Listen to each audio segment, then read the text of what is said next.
Hi, my name is Laverne and I've presently been diagnosed with stage 3 breast cancer as of October the 10th, 2018.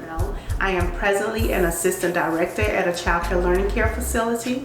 I was recently in child care Georgia pre-K for 11 years. I absolutely love the children. I still do. Every opportunity I get, I do go back into the classroom just to check on them and see how they're doing. But I'm enjoying being an assistant director as well. And that worked out for me in more ways than one, because on August the 28th, I had my mammogram done.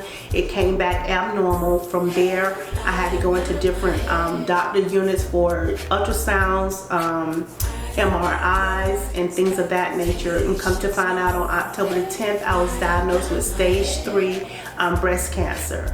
From there, I've been going through a lot of transitions. It's been difficult some days more than others. I still try to smile through it all. Sometimes it's hard to smile, but I have a lot to be thankful for. I'm blessed twice. Every morning that I wake up, I thank God that cancer didn't take me out and I'm still here among the living.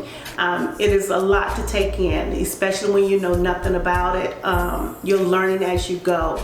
I've had my trials and tribulations as far as different doctors that I've had to attend, and I'm just grateful for what I do have, but I will tell you this, that it has not been easy for me. Every morning I wake up, I wonder, what am I going to see different about my body? What is going to be going on with my body? There are days when I can eat, there are days when I cannot eat, or if I do eat, it doesn't stay down. I'm constantly drinking water, and when I tell you, it's like you just need to be right there by the bathroom every second of the moment, because the water goes in and it comes out. But you need to keep hydrated, because if you're not, then it dries you out and your hands turn to look like this. It's not a happy occasion. I'm very self-conscious about my hands, because I feel like when people are talking to me, they're looking at the different things that they see about my body that's changed, and it's hard on me. I cry a lot of days. I try not to cry in front of my son as much, because I know it's hard on him. He doesn't know what to do for me, and I don't know what to tell him to do. When I'm in a lot of pain, you know, he just stands on the other side of the door and just, Mama, what can I do? And I don't know what to tell him to do, because I'm learning myself. I advise every woman, get your mammograms, go through your physicals, make sure if you don't agree with something that's been said to you, to get a second opinion, because I had a yearly physical done every year. Nothing had been said or done for me to even think that I might have breast cancer. But since I've gone through this section of my life, I want to tell you that I'm living this horrific thing. It's like something has invaded my body and just taken over, and it was uninvited, and there's no way to say you can't come here, this is not for you, this is not your place. It's there, and you can only deal with it. So it's a lot for me. 2 weeks ago, I woke up and I had blisters on the bottom of my feet and on the top of my feet. Around my eyes have started turning really dark. So it's a lot there. I'm still dealing with the internal part of everything.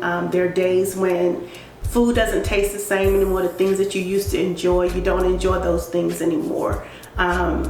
And my son tried to cook different things that he think Mom may like, and I don't want to hurt his feelings, so I try to eat. So now it's more so of just taking the food and swallowing and just saying I had something to eat that day. But it's a lot to take in. I am,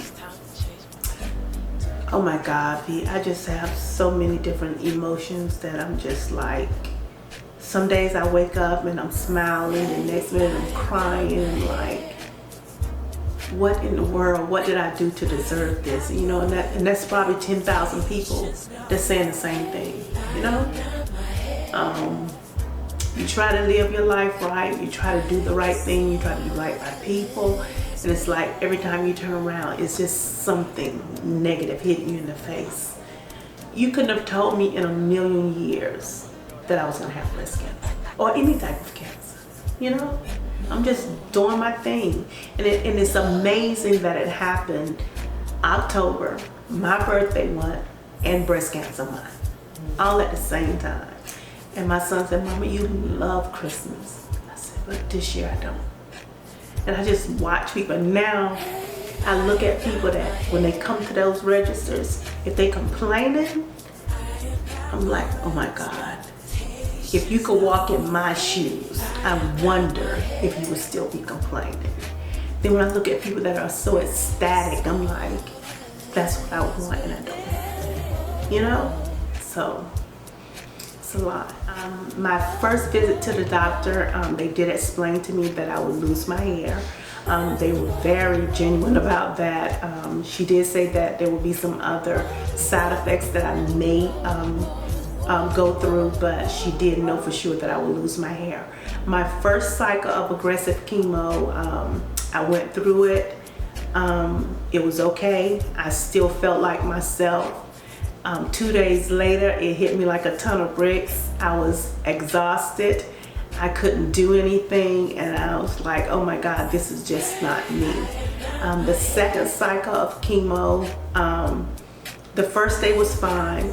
The second day, I woke up, took my hand and went beside my side like this. The hair came out in my hands, so I wasn't sure, so I left it alone.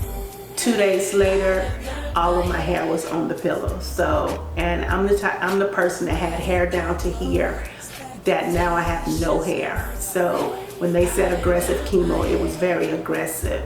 The third cycle of chemo, my hands started turning really dark. The first time I noticed the darkness on my hands, I thought it was a dye on my jeans. So I continued to just wash my hands and wash my hands, and it didn't go away. So each day they get a little bit darker. So now I'm at the point now where the top of my feet are really dark and I have blisters. The bottom of my feet, because it felt like I was walking on needles, and I said, you know, this is not right, what is going on? So upon contacting the doctor, she expressed to me, we think it's the nerves in your feet that are being affected now. So they prescribed something for that. However, I woke up on Friday. I told my son, you know, my feet really hurt. So he looked and he said, Mom, you have big blisters on the bottom of your feet now. So it's hard to walk, and that makes it even harder to try to go to work. And when you're working with children in a child care facility, somebody needs you all the time. So it's really hard on me right now. So I've gotten paperwork in to try to stay home. However, it's even harder because of the financial side of things, where you can't make ends meet because you're not out there working to make the ends meet. And then if you don't have the right insurance and things of that nature, the doctors are not going to give you the best care. Plus, you don't have it where if I stay home, I'm going to get 100%, because they're only going to give you 80% of what you were making.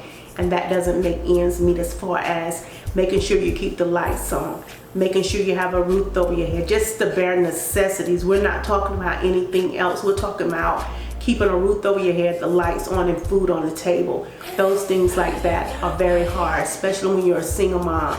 And so I'm doing the very best that I can. I didn't just give up. I have continued to try to go to work each and every day, even since I've been diagnosed. I didn't hang up the towel and say, I'm not going back. But I've been going there every day, and each day it gets a little bit harder. And even though I have a great support team, work still has to be done. And even though they say we're concerned about you, we care, we want to be there for you, they still know we depend on you, we need you. So they're constantly calling me, and where it used to take me 2 minutes to get to them, it's taking me 10 to 15 minutes because I can barely walk. So it's very hard right now on me and my child, because he's trying to understand, you know, what is going on with my mom, what is happening right now. And it's hard for him because I can't tell him what to do for mama, because mama's trying to figure it out herself. So I'm just asking if there's anything that anyone can do to help us. We'll greatly appreciate it. Hey, Miss Laverne. I just wanted to let you know you are not alone. We love you. You are not alone.